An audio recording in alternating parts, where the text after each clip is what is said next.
Welcome to Penrose Learning, where we make understanding easy. In this video, I will explain how to reset your Whirlpool washer. First, locate the power button on your appliance and press it firmly, holding it down for about 3 seconds until the machine turns off completely. Next, unplug the washer's power cord from the wall outlet. This step ensures a full power cycle. Please wait for a full minute before proceeding to the next step. Now, you can firmly plug the washer's power cord back into its dedicated wall outlet.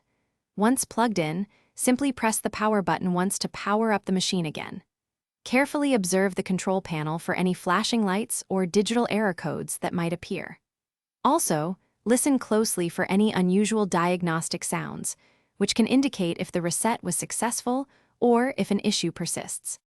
To perform a manual reset, first ensure the cycle selection knob is turned all the way counterclockwise to the normal setting. Then, quickly rotate the knob 3 clicks clockwise, followed by 1 click counterclockwise, and finally 1 click clockwise. This entire sequence should be completed within approximately 6 seconds. The door lock light should flash briefly, confirming the washer has entered its diagnostic mode. After the reset, select a short wash cycle, perhaps rinse and spin, and start it to test functionality. Observe closely to confirm the washer fills with water and the drum agitates as expected. If the problem continues, carefully consult your washer's owner's manual. It often contains specific troubleshooting steps for error codes.